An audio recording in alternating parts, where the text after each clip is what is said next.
Sommaire Covid-19, le Sénégal franchit la barre des 600 décès dus au coronavirus. Malgré cela, les gestes barrières sont peu respectés.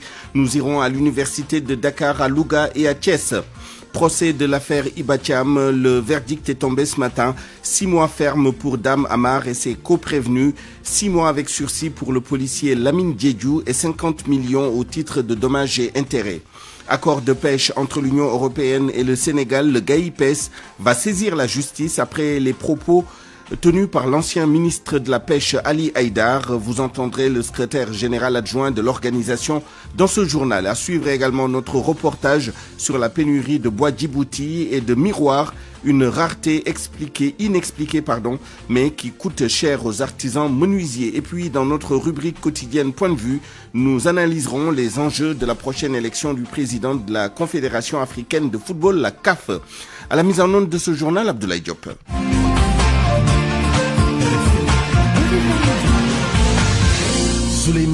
Le verdict est donc tombé dans le procès de l'affaire Iba Thiam, du nom de cette jeune femme qui a perdu la vie lors d'une soirée privée en plein couvre-feu en avril 2020.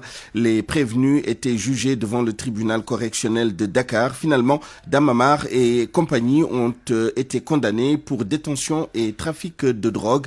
Leurs avocats ont décidé de relever appel du jugement. Pape Balagui. L'affaire Iba Thiam ne connaît toujours pas son épilogue. Dame Amar et compagnie condamnés à 6 mois ferme en plus d'une amende de 50 millions de francs CFA pour usage et consommation de drogue et non-assistance à personne en danger. La défense sur le pied de guerre. Maître Ciré Clédor-Ly parle d'abus de qualification et compte interjeté. Appel.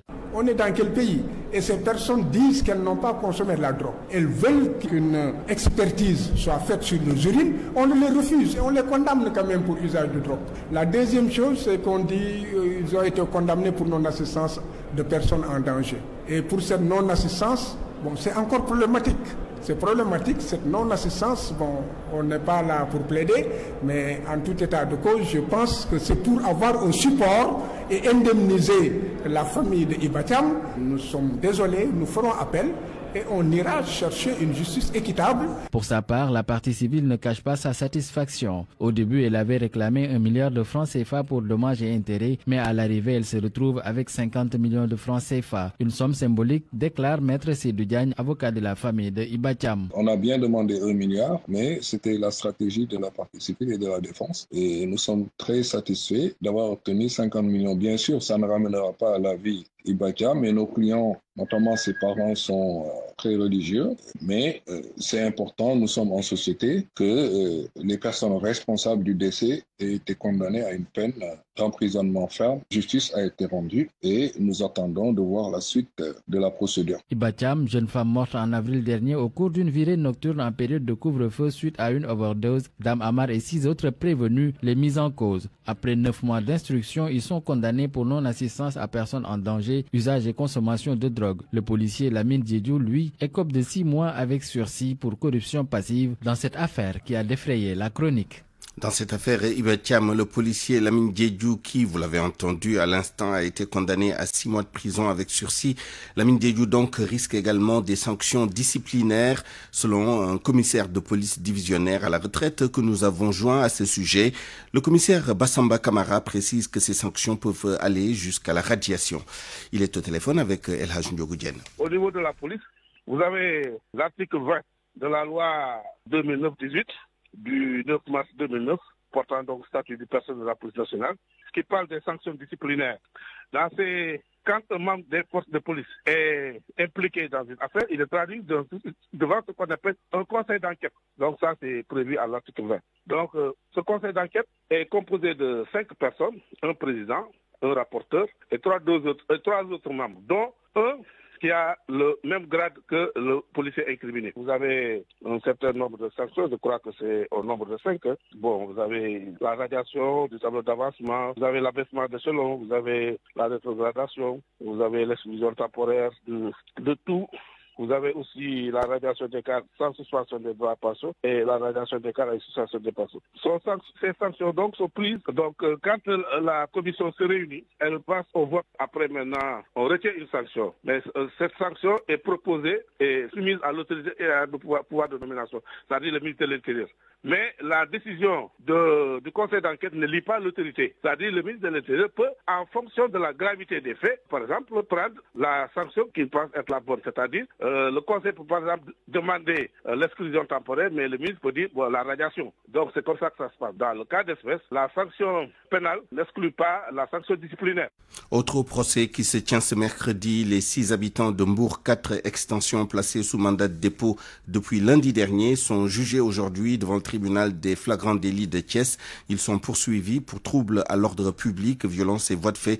Entre autres chefs d'inculpation, ces jeunes s'étaient opposés aux opérations de démolition menées par la DSCOS dans leur quartier. C'était le week-end dernier. Les victimes de ces démolitions, justement, à Mbour, 4 extensions ont été reçues au Palais de la République hier par le directeur de cabinet adjoint du président de la République, Demba Diouf, et le conseiller spécial du président Talla Sylla, par ailleurs maire de Thiès. Elle demande de ces victimes leur indemnisation, mais aussi la concrétisation de la promesse du président Macky Sall de régulariser leur site d'habitation ainsi que la libération de leurs camarades arrêtés. À Diourbel, ce sont les bijoutiers qui ont souvent maille à partir avec la justice dans la plupart des cas pour recel. Il s'y ajoute que ces artisans qui travaillent beaucoup avec l'or peinent à s'approvisionner en matières premières. Babacar Diouf. C'est un métier plein de risques. Les bijoutiers établis à la chambre des métiers de Diourbel ne dorment plus tranquilles. Ils sont souvent hantés par les mauvaises surprises venant des mauvais clients. Mohamed Cham, président des bijoutiers de Diourbel.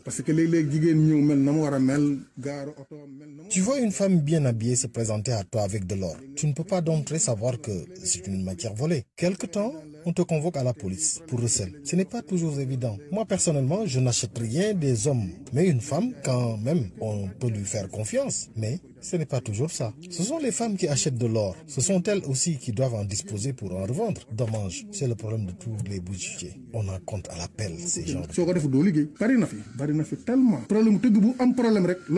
Dans cette région centre du pays, les bijoutiers ont de réelles difficultés pour disposer de la matière première. Tous les corps de métier peuvent disposer à temps de leur matière première pour travailler, que ce soit le maçon, le tailleur, le menuisier. Ils ont tous leur matière première à portée de main. Mais pour nous, il faut du temps pour collecter les grammes d'or pour démarrer une commande.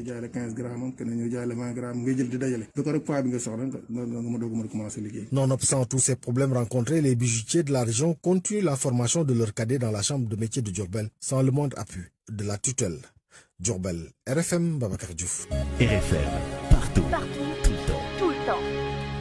Avec 9 décès enregistrés hier et rendus publics ce matin, le Sénégal a franchi la barre des 600 morts dus à l'épidémie de Covid-19. Le bilan s'élève à 601 décès.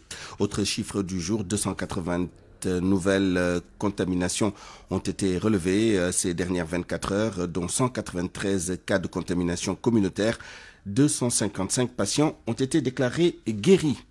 L'université Cheikh Anta Diop de Dakar a enregistré un décès du Covid-19. C'était en septembre dernier. C'est une révélation du président de la commission de lutte contre le Covid à l'université Cheikh Anta Diop. Le professeur Mor Ndiaye indique que la victime est un étudiant qui présentait des comorbidités. Il annonce par ailleurs 2 nouveaux cas positifs enregistrés à l'école supérieure polytechnique. Le professeur Mor Ndiaye était l'invité de RFM Matin aujourd'hui.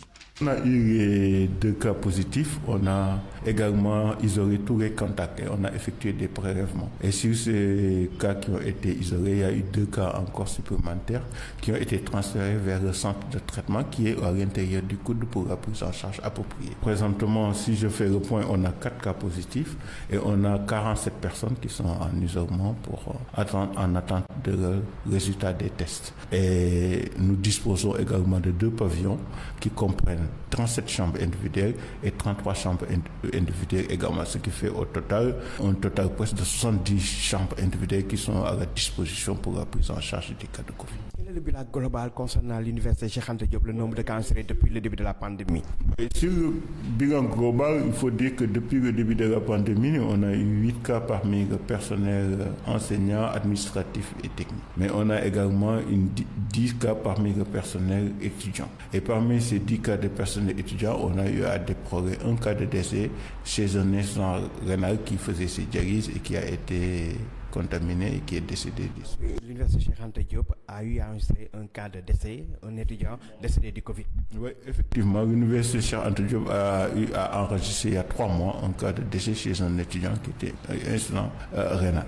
Nous restons à l'université Cheikh Anta Diop de Dakar où les mesures barrières ne sont généralement pas respectées dans les restaurants, une situation que déplorent les étudiants. Ils invitent les autorités universitaires à prendre les mesures idoines. Reportage Pape Mbaye Diao. La température de votre corps est normale, veuillez passer. La température de votre corps est normale, veuillez passer. Pour entrer dans les restos de l'université Cheikh Anta Diop, il faut systématiquement se faire prendre la température en plus du port des masques. Mais une fois à l'intérieur, aucune mesure barrière n'est respectée. Un constat qui ne laisse pas indifférent Abdou Samad Gueye, l'étudiant se dit inquiet de ce relâchement. Nous craignons beaucoup qu'il y ait beaucoup de contamination parce que même au sein des rangs, quand on fait la queue, il y a des contacts parce qu'il n'y a pas de distanciation. À l'intérieur des restaurants aussi, c'est la même chose. Il n'y a aucune mesure barrière respectée. Les étudiants se mettent côte à côte. Ces étudiants qui viennent de sortir du restaurant central déplorent pour autant le fait qu'ils utilisent les mêmes ustensiles dont la propriété laisse à désirer. Dedans, il y a beaucoup de problèmes. Les plats ne sont pas propres, les cuillères et tout.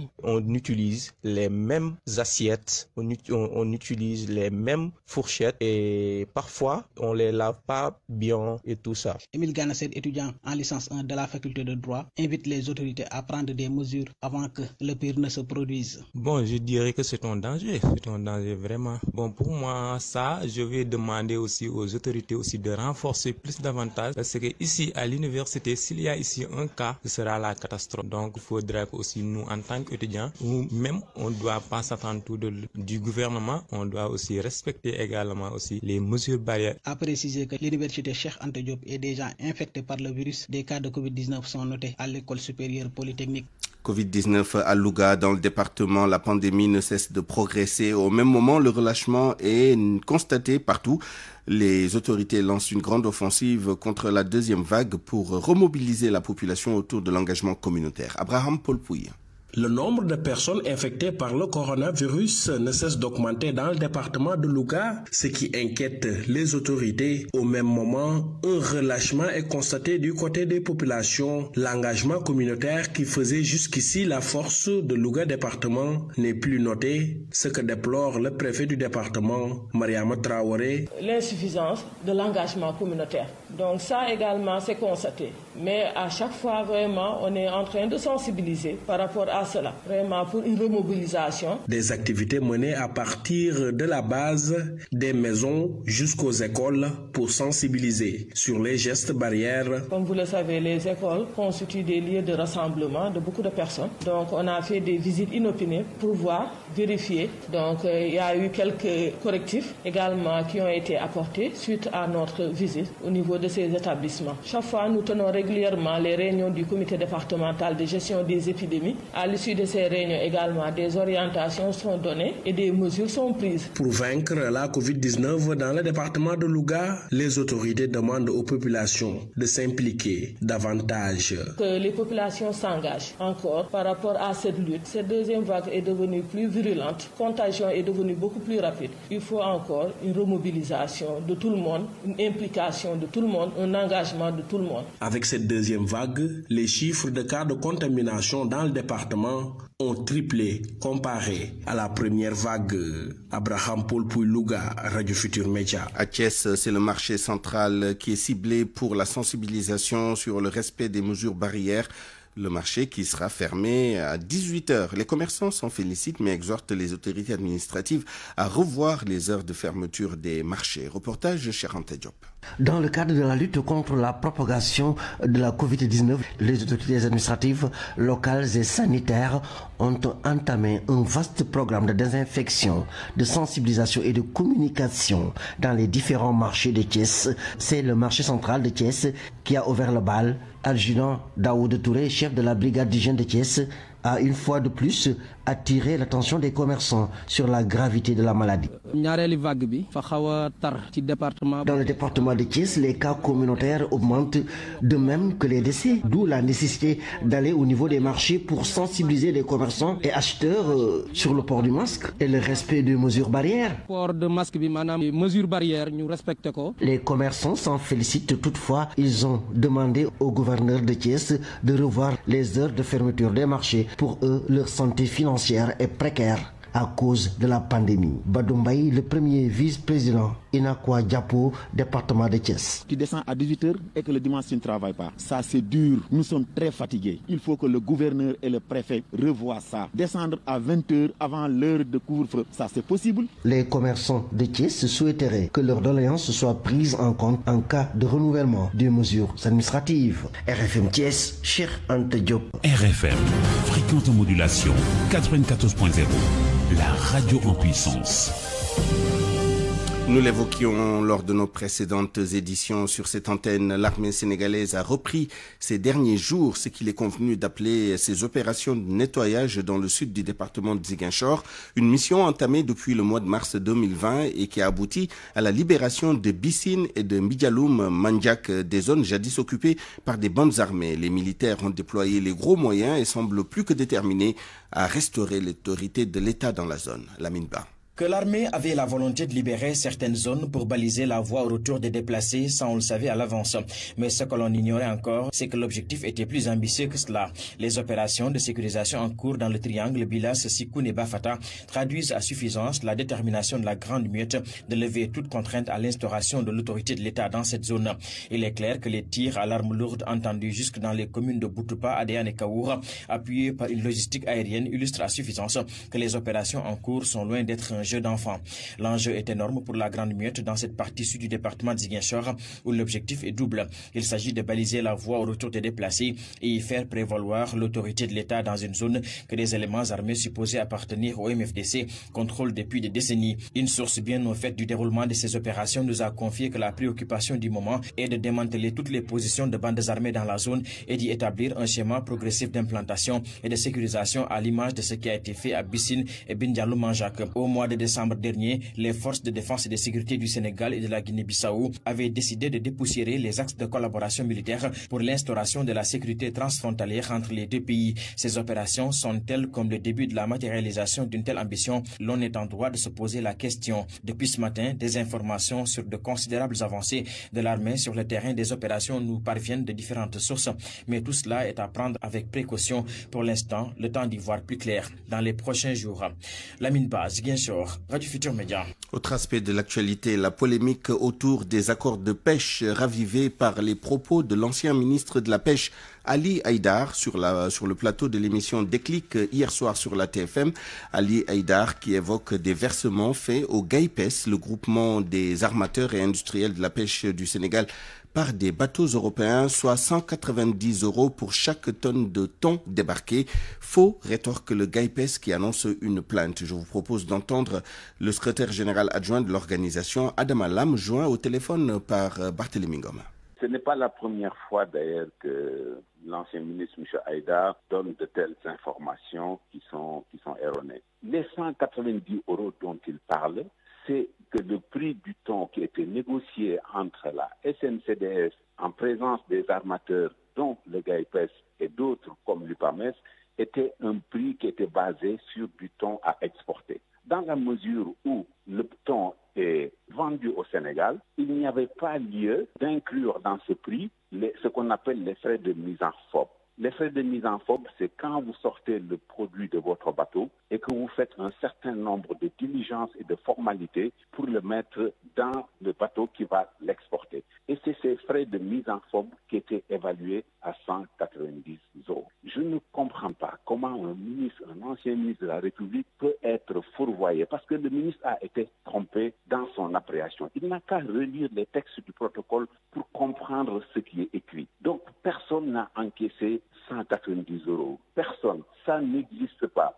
c'est des déductions de services qui n'étaient pas effectuées. Maintenant, monsieur l'ancien ministre persiste et vous coûte que coûte, par, je ne sais pas, c'est par rancune ou par... je ne m'explique pas cela. Essayez de distiller dans l'opinion des positions qui sont erronées. Eh bien, nous allons l'amener devant la justice, ce qu'on n'a jamais voulu faire. Il persiste, eh bien, on va l'amener devant les tribunaux, il va justifier qui a encaissé et comment. Pour clore cette première partie de cette édition, évoquons cette pénurie de bois Djibouti, mais aussi de miroirs. Essentiels matériaux qu'utilisent nos artisans menuisiers. À la Médina, les menuisiers n'en disposent plus depuis 3 mois, ce qui freine leurs activités. C'est moins de rentabilité puisque parfois les commandes sont annulées, ne pouvant pas respecter les délais de livraison. Aucune explication par rapport à ce manque ne leur est donnée. Reportage à la Médina, Nafissatou Silla et Sonamane.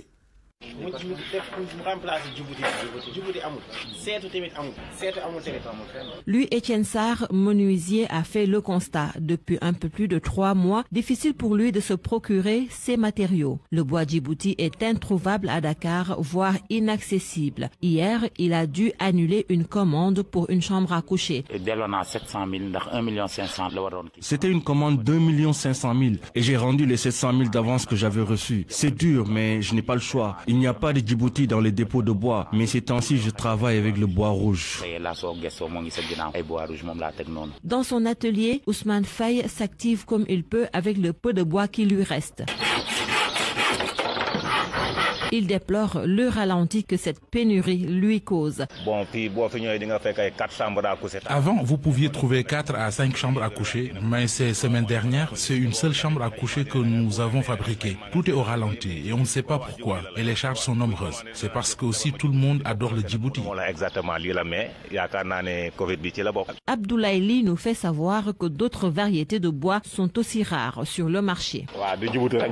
Il y a aussi le sapin de pin qu'on ne trouve plus. Et même le Djibouti matrier, il est introuvable depuis quelques années. Et si on en trouve, les commerçants augmentent le prix. Et même le miroir est introuvable, selon lui, Étienne. Tous ces meubles attendent d'avoir un miroir. Des commandes qui attendent et les prix ont doublé. Alors que ce qu'on trouve sur le marché, ce n'est pas de la bonne qualité. Concernant cette pénurie, aucune information rassurante ne leur est parvenue. Et le secteur continue toujours à se poser ces questions.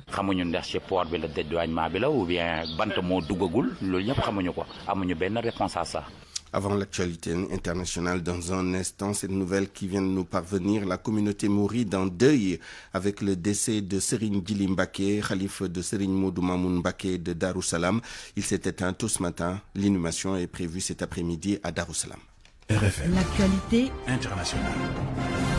Bonjour Georges Déthié Diop. Bonjour Souleymane Niang. Une centaine de terroristes tués dans le centre du Mali. L'annonce est de l'armée malienne. Ces djihadistes ont été neutralisés lors d'une opération conjointe avec la France au Mokal Soumli. Une centaine de terroristes neutralisés, une vingtaine capturés et plusieurs motos et matériels de guerre saisis durant l'opération Eclipse menée du 2 au 20 janvier par l'armée malienne et la force française Barkhane, a indiqué l'armée malienne. Dans un communiqué, Paris avait affirmé la semaine dernière qu'une vingtaine de djihadistes avaient été tués mi-janvier par les militaires français et les partenaires locaux dans le nord du Burkina Faso, dans la zone dite des 3 frontières, Burkina, Mali, Niger, lors d'une opération menée en coordination avec Eclipse. Paris combat les djihadistes au Sahel avec 5100 soldats déployés depuis 2013 aux côtés des armées G5 Sahel, Mauritanie, Mali, Tchad, Burkina Faso, Niger. Ces armées revendiquent cependant rarement un bilan humain aussi important lors d'une seule opération face à des groupes que ne comprenaient pas dans leur noyau dur pas plus de quelques milliers d'hommes. Avec Eclipse, les soldats sont vraiment au cœur de la fourmilière, a souligné mardi une source diplomatique occidentale dans la capitale malienne. Ces opérations anti-djihadistes n'échappent pas aux polémiques. Le chef d'état-major de l'armée malienne a ordonné mi-janvier une enquête sur les circonstances de la mort de 3 djihadistes faits prisonniers pendant leur transfert vers un camp militaire, et plusieurs ONG réclament une enquête indépendante sur une frappe aérienne française près du village de Bounti. Des villageois et une association Peul affirment que cette frappe a tué une vingtaine d'habitants lors d'un mariage le 3 janvier. Les autorités françaises et maliennes martèlent pour leur part part que les avions de chasse français ont visé et éliminé des dizaines de djihadistes et qu'il n'y avait ni mariage, ni femme, ni enfant. Le président Bandao, le président de la transition, est à Paris. Il sera reçu aujourd'hui à l'Elysée par le président Macron. La visite intervient 3 semaines avant le sommet du G5 Sahel prévu les 15 et 16 février prochains à N'Djamena au Tchad. Hier, Bandao et son premier ministre Mokhtar Ouane ont signé le décret portant dissolution du Comité national pour le salut du peuple, organe qui a été créé par les militaires putschistes du 18 août dernier. Au Cameroun, au moins 30 morts dans un accident de la circulation. C'est un bus de transport et un camion qui transportait du carburant frelaté sur la falaise de Dachang dans l'ouest du pays qui sont entrés en collision. Une quarantaine de blessés, de brûlés à des degrés divers ont été transportés à l'hôpital. Ce mercredi, Souleymane, journée internationale dédiée à la mémoire des victimes de l'Holocauste, la persécution et l'assassinat systématique de 6 millions de juifs organisés par l'État nazi et ses collaborateurs, un génocide qui s'est produit de 1933 à 1945. Covid-19, le monde vient de franchir la barre des 100 millions de cas. 100 10 798 cas précisément depuis l'apparition de la maladie en Chine en décembre 2019. Selon un décompte réalisé hier soir par l'AFP, 2 151 242 décès sont enregistrés dans le monde. Les pays africains comptent près de 3,5 millions de cas et plus de 85 000 décès. Les pays les plus touchés dans le monde, les États-Unis, l'Inde, le Brésil, la Russie et le Royaume-Uni, ils représentent plus de la moitié de tous les cas de Covid-19 signalés. Du sport, dans cette page internationale, en Mauritanie, la candidature d'Ahmed Yahya à la présidence de la CAF prend une autre tournure. Le président de la Fédération mauritanienne de football fait l'objet d'attaques contre sa famille. Des activistes lui rappellent des crimes que son père aurait commis pour lui dénier plutôt la possibilité de diriger la Confédération africaine de football. Ahmed Yahya dénonce tout cela et invite son équipe à porter cette affaire devant les juridictions pour que toutes les personnes qui attaquent sa famille soient condamnées. Kaoutouré réagit au communiqué de Ahmed Yahya. Selon lui, le président de la Fédération mauritanienne de football sort du jeu en assumant l'héritage de son père. Nous nous insurgeons avec fermeté contre la lettre du candidat Ahmed Yahya Lekwar qui menace des poursuites judiciaires contre tous ceux qui parleraient du passé de son père, qui est accusé par certains rescapés et autres veufs, orphelins, d'être un des responsables des crimes commis contre les officiers et sous-officiers noirs dans la prison d'Inal lors des purges ethniques au sein de l'armée nationale en novembre 1990. Il est libre de se présenter à la présidence de la CAF, c'est tout à son honneur, et ne peut être aucunement poursuivi de culpabilité héréditaire. Mais dès lors qu'il menace de poursuivre ceux qui parleraient du passé non élogieux de son père pendant cette campagne, il devient alors inconsciemment complice et assume l'héritage spirituel et politique du père dans les crimes commis pendant les années de braise en Mauritanie. La FIFA et la CAF, qui mènent une campagne intense contre toute forme de racisme, ne doivent pas faire profil bas face à un candidat qui flirte avec un État raciste ou qui refuse de dénoncer ouvertement des crimes racistes commis dans son pays. Il ne s'agit pas d'une question politique, mais d'une question d'éthique, même si c'est difficile chez nous de se démarquer dans certains héritages ou de désavouer son père. Kaoutouré, membre et fondateur du mouvement des forces de libération africaine de Mauritanie, il vit, Souleymane, en Suède comme exilé politique. C'est cela. Merci Georges Détié Diop, il est 12h et bientôt 29 minutes. Parole aux auditeurs. L'actualité, qu'en pensez-vous? Moi, je pense que vous devez. Réagissez dans nos éditions d'information sur l'actualité. Bonjour. Du lundi au vendredi, vous avez la parole sur RFM. Point de vue, dans une dizaine de minutes, nous analyserons les enjeux de la prochaine élection du président de la Confédération africaine de football. Et pour ce faire, nous serons avec le docteur Bakar Dia, ancien ministre des Sports, ainsi qu'avec Abdoulaye Thiam, président de l'ANPS, l'Association nationale de la presse sportive.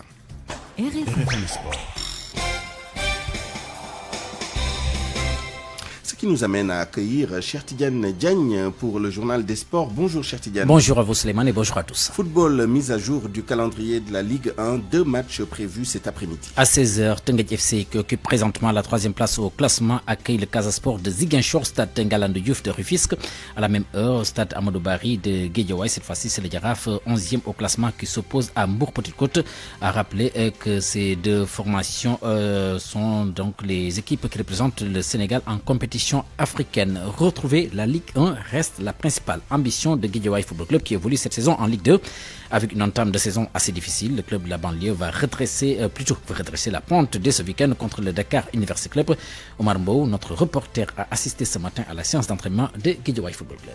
7h30, le soleil darde ses rayons, mais l'équipe de Guédiawaye FC évoluant en Ligue 2 est déjà sur la pelouse du mini-stade de la commune. Constitués en groupuscule, les joueurs courent derrière le ballon pour entamer leur séance d'entraînement.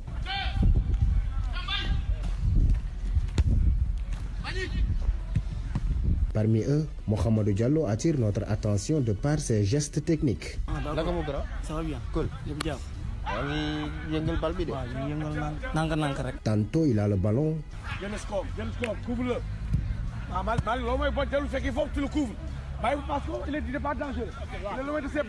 Tantôt il le perd.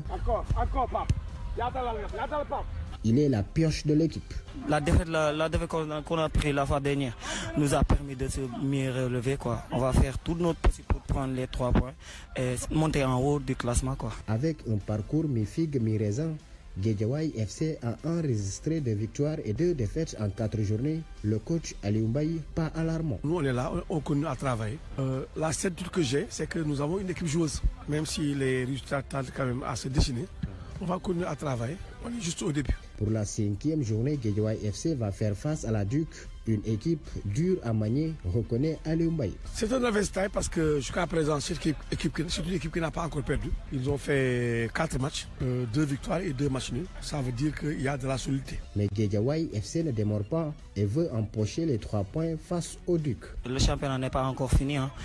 On est en 5e journée. RFM Guédiawaye, Omar Mbou.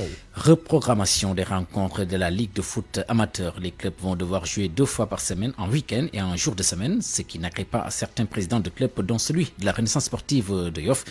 Niambesen, à qui nous avons parlé, on l'écoute.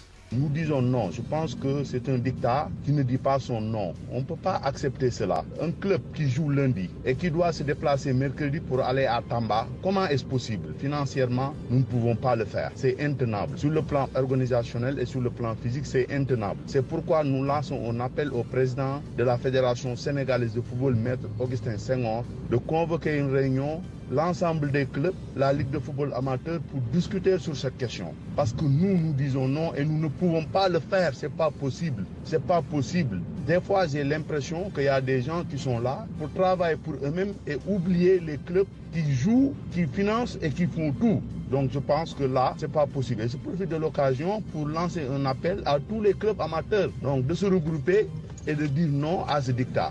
En Angleterre, Manchester United veut reprendre la place de leader. C'est pour la suite de la 20e journée de la Première Ligue à 20h15. Manchester United sera à l'assaut de Sheffield United pour reprendre la première place à Manchester City. À la même heure, Leicester 3e est en embuscade à Everton. Chelsea, qui a perdu son entraîneur Lampard mal en point, accueille à partir de 18h la formation de Wolverhampton. Autre formation qui joue donc cet après-midi, ou alors cet après-midi à 18h. Burnley contre Aston Villa, 19h30. Brighton accueille la formation de Fulham. Coupe d'Italie, c'est l'étape des quarts de finale. Cet après-midi à 16h45, Atalanta contre la Lazio de Rome. À 19h45, c'est la Juventus de Turin qui joue contre Spal. Hier, l'Inter de Milan a sorti le Milan AC. C'est aussi les 8e de finale de la Coupe du Roi en Espagne. 18h ce soir, Séville joue contre Valence. À 20h, c'est le Rayo Vallecano qui va accueillir le Football Club de Barcelone. À la même heure, Almeria joue contre la formation d'Osasuna Suleiman. À 12h34, merci à vous, Chertidiane Diagne. RFM, presse du jour.